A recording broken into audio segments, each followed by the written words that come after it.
Yang pertama yaitu kata para ulama, yaitu setelah takbir Allahu Akbar, ini menurut mazhab Syafi'i dan Hanafi membaca tasbih subhanallah, tahmid, tahlil, takbir. Allahu Akbar, subhanallah, alhamdulillah, wala ilaha illallah, wallahu akbar, itu adalah Syafi'i dan Hanafi.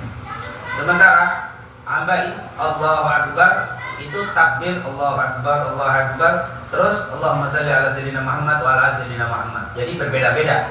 Bahkan ada juga yang Allahu Akbar tanpa membaca apapun, karena memang hadis untuk membaca di antara takbir itu tidak ada.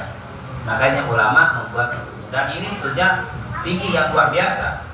Karena ada juga yang bilang bid'ah ucapan takbir, karena aslinya nggak ada, yang penting tujuh takbir Allahu Akbar, Allahu Akbar, itu begitu aja. Karena apa? Karena tidak ada hadis yang menyebutkan kalimat untuk apa? Membaca di antara takbir tadi. Tapi kok bisa ada? Ya karena mazhab ini, ulama ini memberikan itu. Tujuannya untuk apa? Ini bagus. Kalau kita bicara fikih, banyak juga perkara-perkara yang tidak ada dalil dari Rasul langsung, tapi dipakai seperti tadi. Terutama untuk bab-bab seperti ini. Karena di dalam sholat itu tidak boleh mengucapkan apapun kecuali tasbih, tahmid, takbir, dan tahlil. Dan ini adalah tasbih, tahmid, takbir, dan tahlil. Tidak ada jadi masalah. Jadi Allah Akbar. Yang kedua, untuk meratakan antara takbir satu dengan takbir yang lain, jedahnya. Kalau diem susah untuk memprediksi Allah Akbar, Allah Akbar. Jangan-jangan kita bisa lebih cepat, lebih lambat. Yang pertama, kedua, jadi apa? Kalau zaman sekarang mungkin ada aman, ada mic, Allahu Akbar kedengaran di belakang, Allahu Akbar. Tapi zaman dulu kalau nggak ada mic, patokan bisa ngejar imam dari mana? Kejar-kejaran kita, karena kita nggak dengar Allah Akbar. Atau mungkin kalau ada mic mati lampu misalkan, cetek dimati. Berapa lama ini takbir? Ntar saya takbir 7, nggak tahu ini masih apa? Masih belum lagi. Nah, tapi kalau setiap Allah Akbar, subhanallah, alhamdulillah, wala ilaha illallah, rata-rata hampir apa? Sama standarnya. Jadi ini ulama buatan luar biasa untuk apa? Menyamakan ini. Terus jangan dipikir Nabi itu kalau diem Allah Akbar bukan berarti bengong Nabi. Orang diem jadi nggak pernah bengong Rasul. Nggak ada Nabi waktu diem itu kosong terbuang. Apalagi dalam keadaan ibadah pasti apa? Membaca sesuatu. Tapi tidak apa? Terdengar. Nah jadi ini yang dibuat oleh para ulama. Banyak sekali kalau kita belajar fikih, perkara-perkara yang terbaru, banyak yang apa? Kadang-kadang tidak ada dalil, tapi memang melihat apa? Kebijakan. Contoh di dalam masjid saja, banyak yang baru mihrab, mimbar yang cekung itu ke dalam. Kalau kita ada, kita suka ada itu. Itu zaman Nabi tidak ada, zaman Nabi kotak semua. Tapi sekarang ada apa?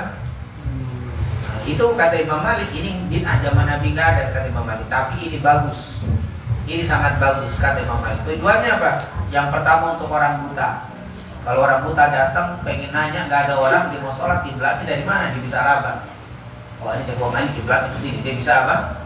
Dia lihat. Yang kedua untuk kita, kalau kotak putih begini doang kita bingung mau sudah datang sholat mana? Kiblatnya nggak ada. Oh ternyata ada apa? Ini kiblat sudah. Itu hikmah-hikmah yang kayak begitu nggak perlu nanya apa? Ada dalil apa tidak? Nah ini tentunya banyak sekali perkara-perkara. Atau soft, untuk merapikan soft biar lurus, kadang ditulis soft, kursunah soft, biar kita apa? Lurus.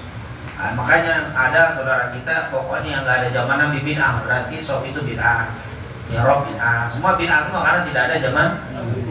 Jadi luar biasa. Kita sudah ada garis, apalagi pengen garis, bid'ah lagi tuh garis itu nggak ada apa?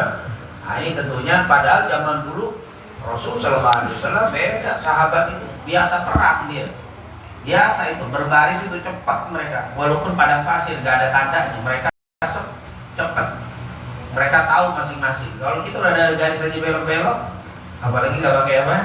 Garis. Ini sesuatu yang berbeda. Makanya di sini banyak apa hal-hal yang tidak ada.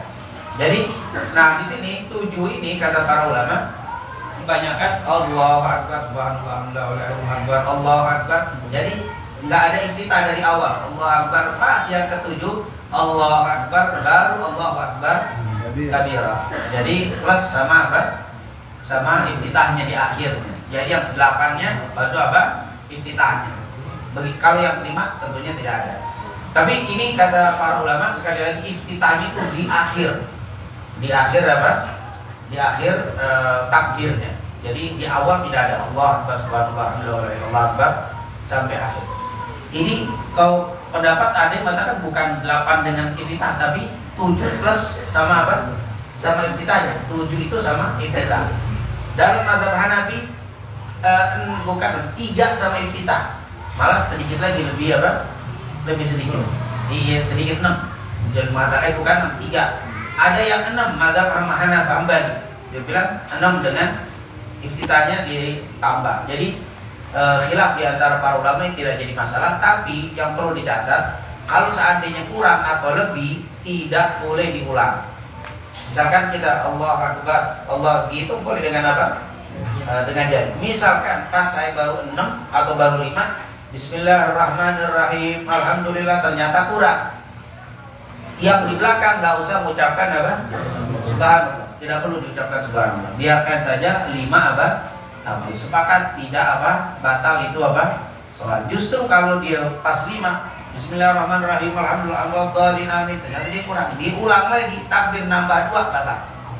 Diulang lagi atau nambah 2 lagi karena kurang 2, batal sholat. Nah ini tentunya mesti apa?